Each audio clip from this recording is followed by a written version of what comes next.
Okay, 4 o'clock, we shall get started. Chris, when you say so. We're all set. Okay, thank you very much. Thanks, everybody, for being here today. Does anyone have a declaration of a conflict of interest today? We don't have any. We don't have any presentations. We don't have any delegations. May I get a mover and seconder for everything that's before us today? Moved by Councillor Samuel, seconded by Member Koliakovo. Any, well, separation. I got a couple of things.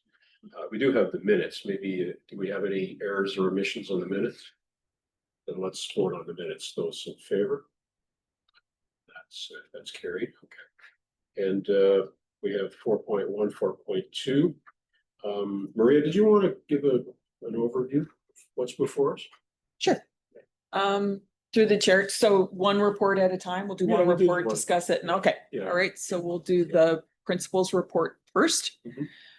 So through the chair, this report outlines proposed principles to guide the update of the city's current community involvement framework, which, as the task force is aware, was last adopted in 2014.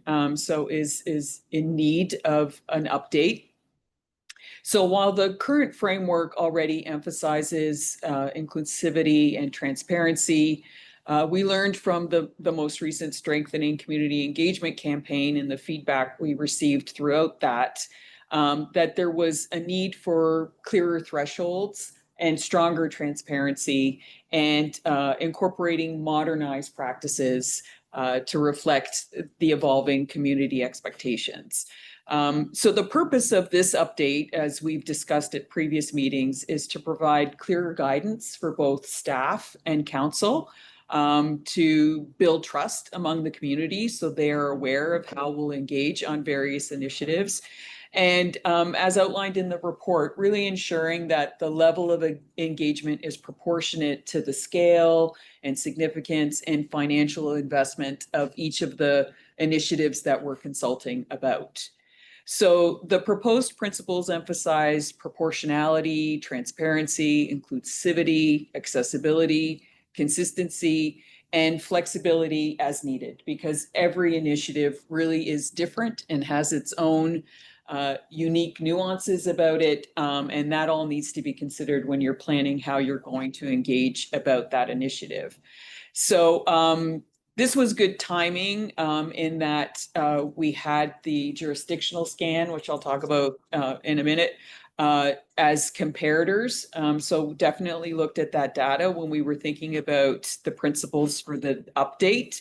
And based on municipalities like Burlington, Guelph, and Kingston, this report recommends a tiered engagement model. So the model would link the intensity of the engagement to the financial thresholds, as well as community impact of any particular initiative. So minimal engagement for smaller projects under $100,000 that may just involve a digital component, moderate engagement for mid-range projects, neighborhood initiatives that could involve both the digital component and perhaps a ward meeting, and then multi-phase consultation for major capital projects that exceed $1 million or whose impact we interpret as being broad and citywide. So by adopting these principles, we would move from what I would say like is a universal one-size-fits-all for every engagement campaign towards something that is more structured and adaptable and makes expectations very clear to staff and council and the public about how we're going to engage. Very good. Thank you for that. Mr. Samuel, go ahead, please. First, I just want to say that I really appreciated the tiers and all of those details. And I really liked all of the recommendations, but I also just really wanted to highlight that I really appreciated recommendation number 3 in regards to the transparency and the post-consultation reports and really having a strong feedback loop. So I was really glad to see that incorporated. I do have a small amendment. I don't know if you want to come back to me for that. I don't see anybody with a hand up, so just go ahead now. Okay. It'll be fun. All right, so I do have an amendment, and Councillor Hunt would be my seconder, that, and this would be a C in addition to the A and the B that are there, that the community involvement framework be incorporated as a corporate policy and that the necessary bylaw be presented to City Council to amend the corporate policy manual upon approval of the community involvement framework. And I think it's great that we're going to have the framework, but I think it would be a lot more meaningful if it was policy. And so that's what I was hoping to present today, and we could discuss that. I think I'm going to ask the clerk for comment about how that would be accomplished. So through the chair, if Councillor Samuel would like the framework to be a policy, the amendment states that the corporate policy manual, which creates all policies, be amended by adding the framework as a policy. Fair enough. Thank you for that. Yeah. On the amendment, folks, any further comment? Okay, let's go ahead and vote on it. Those in favor? That is carried. Excellent. Thank you. Does that conclude your? And so we're remarks? talking about the other report. Yes, it does. Thank you. Additional comments, folks? Let me just weigh in. I think we've done good work here. Now, the one thing that we're largely talking about communications that will arise from your department. When you look at some of the other communications that we do, for instance, when we consider changes to on-street parking, we've got a department that would do the communications without really your input, right? How would we ensure that we get the message out to them about being more communicative in terms of how they send that message, and so we don't end up with our notices all in a blue box? Through you, Yeah, back to you. through you to you. Yeah, through you to you. Yeah. That's a really good question. I think the amendment that you just voted on and approved could go a long way in educating staff on ensuring that communications is always in the loop. Okay. There are many instances where staff engage without telling communications. Sure. And I think that we need to be part of, even if it seems like something simple and this is only going to affect 3 parking spots in front of this particular building, we could get asked questions about it. There could be, comments up on social media. So we should be made aware of all of anytime any engagement is happening, so that we can provide guidance through the new policy. So should we be drilling down to the level of looking at alternative or supplementary means of communication? For instance, if you're going to change parking on Ontario Street, knowing full well that most people will just throw it in the garbage, should we be considering perhaps a big board at the corner that says, look in your mailbox, or change is coming, or something that's going to be more effective? Is that a layer that we should be considering as well? And your department, I think, would be ideal to weigh in on these types of things, and make sure that the policy is actually read by folks who are doing that work, right? Yeah. To Councillor Samuel's point, I think when you call something a policy, it does add another layer of official status to it. And the employee code of conduct is employees have to follow our policies. So they would be compromising their code of conduct if they're not adhering to the policy. But in this specific instance, who's going to say to them that putting that thing in the mailbox is insufficient? So we would. Okay. Yeah, we would. And I think that this, when we have a new policy, we do an education campaign to staff. Yeah. And the comms department reminds commissioners and directors that this is the way that we are engaging now, and you need to constantly remind your staff and make sure that new staff are oriented to work with comms whenever they're doing engagement. And I can tell you just historically that when the communications department came to be 10 years ago, there were a number of departments that did their own comms and they were very used to doing their own. And it took some time, but now we're in a place where department staff don't do their own communications for the most part. There are still a few little rogue ones here and there. But for the most part, it is universal across this organization that comms needs to be engaged when you're doing anything that is published to the public at large. We need to get there on engagement as well. And I think that this policy would go a long way in reorienting staff in that regard. There we go. Let me ask first of all, are there any other first-time speakers? Go ahead. I just wanted to add something Yeah. to what you were saying, that's all. So to your point, actually, what I was thinking about when you were talking was that even if it's something as simple as there's a template that comms provides, you know, the folks that are doing the more detailed technical things, that makes it a little more eye-catching and more likely to be seen, that might even be helpful. Yeah. As a piece of the So, work that comms is doing. so notices that come from what used to be called the engineering department, Yeah. Yes. which I guess would be public works now, from the planning department. I'm not sure who else directly communicates. Those two are the really Yeah, frequent, yeah. yeah, That's once a year. yeah. So I really think you should drill down and look at, look at novel approaches that actually will have effect, rather than us just doing things because we've always done it that way. Yes, And without really any sort of grasp of the fact that some of it's just a waste of time.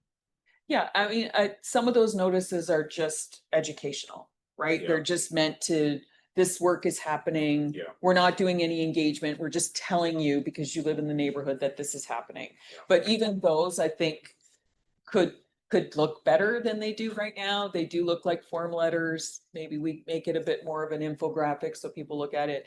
If engagement is part of Yeah. what we're asking people to do, then those notices are definitely not enough. And what we've found, especially if it's targeted, is if we do like the door knocker that just goes on your door, like people have to look at that before they go into their house. Those have proven to be very effective when we want to get people to come to a meeting and engage. And Yeah, in particular, in the newer neighborhoods that do not encourage the accumulation of junk mail by failing to put a mailbox at the front door. right. Councillor Caputo. Thank you. So through you to Maria, how do we deliver something that goes on the door hanger? Through the chair, that's a really good question. We have used students in the past, if we have a student or staff that are available. And we're talking like, we're not doing 1,000, right? This is really targeted to, like, if we're doing something about the parking spots on the street, it would just be that street. All right. Yeah, so it's not a huge I'm commitment. thinking if we had to do something that was gonna involve a larger scope, I don't think Canada Post even would actually hang them for you. I don't think they would. No, they don't do that. It would be staff. Okay. So anything else on 4.1, folks? And let us go to the question. Those in favor? That is carried. Maria, would you like to give us a Sure. short 4.2? Yeah. So this report dealt with the jurisdictional scan, and it was good, like I said, that we did these at the same time because one basically informed the other. So this summarized the results of a scan that we did with Waterloo, Oakville, Barrie, Guelph, Milton, and Kitchener. And the goal was to learn how those municipalities, other communities were engaging residents in decision-making and what kind of strategies they were employing that were working and what we could adopt to strengthen our framework. And so what we found out was that a lot of municipalities have the same challenges, but we also have very similar opportunities. It was interesting to find out that they too have some challenges in engaging newcomers to the city. There's a language barrier at times trying to engage newcomers, and youth participation just across the board is not where any of us want it to be. And public trust too. It's very common that other municipalities also deal with the public not trusting that their feedback is being used to inform decisions. And one of the strongest themes that we found was the continued growing use of digital tools and social media. I think we saw that through our own strengthening engagement campaign, that a lot more participation was online than it was in person.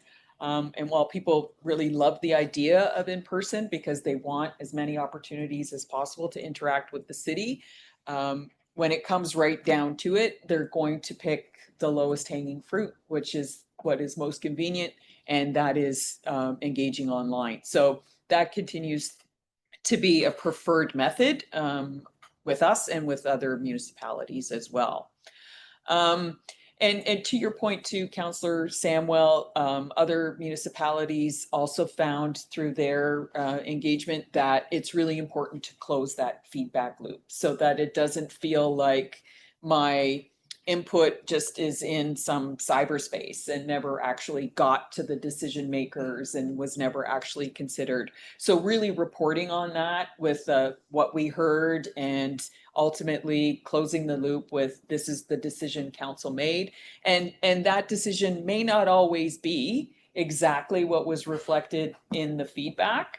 But that's also another education opportunity that council made this decision because of these factors. And not everybody knows that when they're in providing input. They don't know what counselors know or what staff know. So I think that's really important, that what we heard needs to be something that we provide and push out to the community after every significant engagement campaign.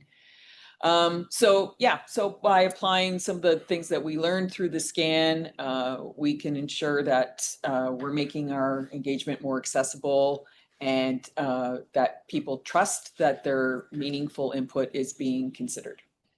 Thank you for that. Comments, questions? Oh, sorry, Councillor Hunt, go ahead, please. Thank you, and through you to Maria. On this, item B says that the findings from the comparator municipalities be considered in developing recommendations for Brantford's community involvement framework. Yet we had comparator municipalities in the previous report. So, or should we have realigned the agenda differently and done this one before the other one? Okay, because I'm thinking we're gonna vote on this, and I'm thinking we've already done that, like the comparator. So I don't know if we want to change that wording, that the findings from the comparator municipalities were considered in developing recommendations for the. Chair, I think that makes a lot more sense. I looked at the agenda and I thought, oh, they should have been switched. So, yeah. So that would be considered a very minor amendment to from be considered to were considered. Yes, Okay. totally agree. Thank you. Just have the clerk change the word. Is that correct? Yeah, sure. Yeah. Why not? Councillor Hunter, you finished? I'll take that as a yes. Councillor Samwell. Yeah, I'm done. Okay. Or I'm muted with my hand up. So first I want to say what a great job you guys did with the comparative data and all of that. And I mean, you must have been reading my notes over here because you highlighted a lot of the things that I was just gonna highlight. That's great. I will duplicate that. But what stood out to me was the youth ambassadors and the dashboard, and also the fact that they're using social media to in a way that it's I thought. It's pretty neat. No, it's not. But anyways, that's probably the problem. But anyways, to kind of tailor things to the people they were trying The to. audience That was is, the yeah. yeah. I don't remember the exact words that were in there, but I thought those were also very important things that were in there. And I was also very glad to hear that they're facing a lot of the same challenges, right? I think that we don't always realize that. So I just wanted to say that I appreciate you bringing that forward. Thank you, Councillor. Councillor Caputo. You have the floor, sir. Mr. Chair, through you So Maria, what responses have we gotten back from our youth, both high school and our Laurier and Conestoga? Is it what we expected, or is there opportunity there? Through the chair, tons of opportunity. So traditionally, historically, they are the lowest level of participation in any of our engagement campaigns, like really low, like 10%. So we've tried a lot of different things. We've tried advertising in Laurier's paper. They have a paper, Sputnik. They also have this annual guide that goes to all students that get oriented every first year, all first year students. We put ads in there. We have a section on our website that is dedicated specifically to students. It's a student guide. We push that out through all the post-secondary. I'll tell you when schools are really good at engaging is if we're going to put a park near them. Because then we work with the school board, we tell them we're gonna build a new park and we want to hear what kids have to say. And then they come. So it really, like with all things that you're engaging about, the audience has to really care about what you're doing to get them there.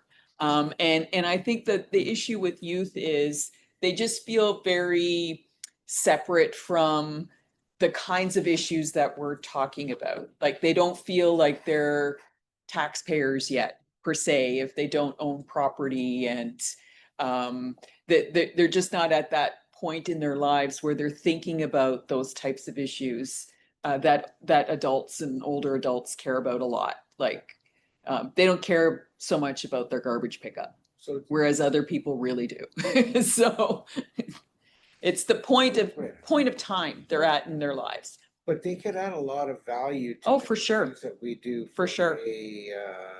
Tourism, from Yes. events, from culture. It's ironic that social media and all those platforms that are available are hitting people from 30 and up. And yet the ones that are on social media the most are the ones that are kind of between the ages of 15 and 25. But I don't think we're hitting them because they're not paying attention or even trying to get onto what we're doing. It almost feels like we have to go old school and kind of go into their face. Yes, Is there an opportunity to reach out to either the Student Council of Laurier? Yes. That we're charged here? Can we Definitely. reach out to the Catholic School Board to be able to go out and just say, hey, we're gonna come to your school, we're gonna say, here's an opportunity, what are your thoughts? Let them become involved in something that they actually will care about. yes. We've had tons of conversation about Summer Festival. We had the Eats and Beats. If I had to ask how many students would have known that that was even happening, I'm gonna probably say next to nothing. What can they be a part of? What would they expect to see? What do they think should be the next event? Mhm. So to me, that's a target that's going to bring us, whatever we decide today is going to have impact today, it's going to have impact in 10 Sure. years. They're the ones that are going to have the biggest impact. Definitely. So really wanted to be able to do something that way to try to head out to them some way. And really just go back with old school, go back into their face versus trying to put something on their screens. I think you're right. I think we do have to go to them, meet them where they're at. While they do spend all that time on social media, they're not on Facebook. They're not on X. They're on Instagram, but they're not engaging with us.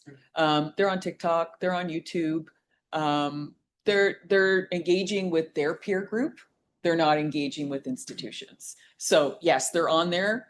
And we will use YouTube very targeted, when we're doing like Canada Day and these are the performers, and we'll target youth oriented programming on YouTube. We do that when we have money. We go after that group directly. But I do think you have a really good point in that we could do more in person by working with the school boards.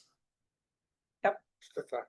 Yep. Sometimes, like I said, old school isn't necessarily something that doesn't work. It's just that something that nobody wants to do anymore.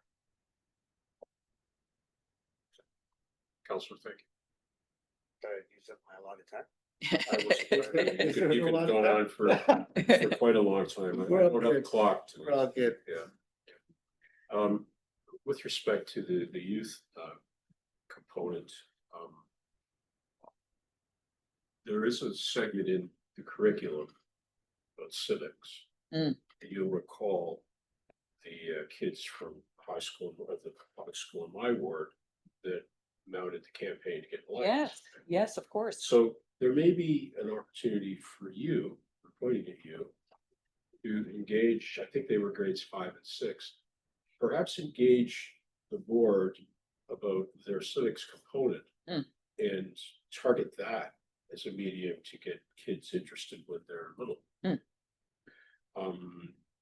Similarly, we could be taking advantage of whatever intranet or chat boards exist in the high schools by reaching out to, I don't know, the principal, or if they have a student council, and getting them to deliver our message for us. So we don't have to do it. Yep. So that, I think that's probably a worthwhile outreach for you to undertake, perhaps. Yeah, it's a good idea. As part of this desire to engage youth. And then let's hope that by engaging them, we don't open up a can of worms. Well, you may have a lot more classes coming to council. That would be lovely, right? We do have that from time to time. Yeah. But, you know, if we can reach out to the young people, get them interested in what we do around here, that bodes very well for us. Definitely. Create another generation of people that actually give a darn, right? Yeah. Through the chair, just to add to that, the clerk's department, we're actually organizing an event for local government week. Oh. We are touching base with the school boards. We're having some high school civic classes come to council chambers and have a mock council meeting. We're engaging with the grade 5s. We're doing an art contest on what does your ideal community look like. So perhaps I could touch base with communications. We can kind of put our heads together. When is that, Chris? It's in October. Oh, yeah. Coming up. It's coming up. Yeah, that's a very sharp point of the spear that you can follow in. Right? Okay. Sure. And make your beachhead. Additional comments or questions? Councillor Hunt, I see your yellow hand is up. It is, and Chris just beat me to it. I was just going to ask through you to clerks about, so local government week, I'm assuming, is an annual week, and it may be prudent of us to engage with school boards on an annual basis to get youth involved in that particular week. The other I heard, and it's not easy to hear everybody in the room, depends how close you're sitting to the owl. But I heard civics in grade 5, but actually I believe civics is a mandatory course, and I believe they're in grade 10. So they're getting closer to, so it's like the high schools, like they're getting closer to the age where they can vote, and talking to their parents about voting and that kind of thing. So anyway, just two different ideas. I just wonder a lot of the time with the actual universities, if we're actually hitting Brantford students. I mean, I know there's obviously a significant number of them that are going to school close to home, but you know, also a lot of them are not. Anyway, all great ideas. Thank you for that. And there was a time when the university's student council engaged all members of the council.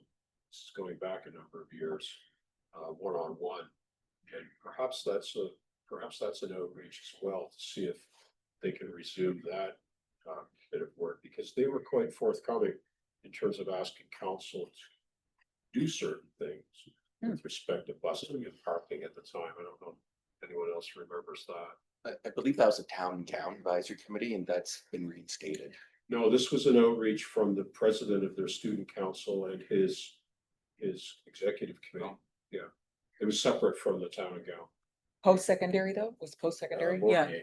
Oh, Lori, okay. Yeah, yeah. Additional comments or questions, folks? Well, seeing none, let us go to the question on 4.2. Those in favor? And that carries.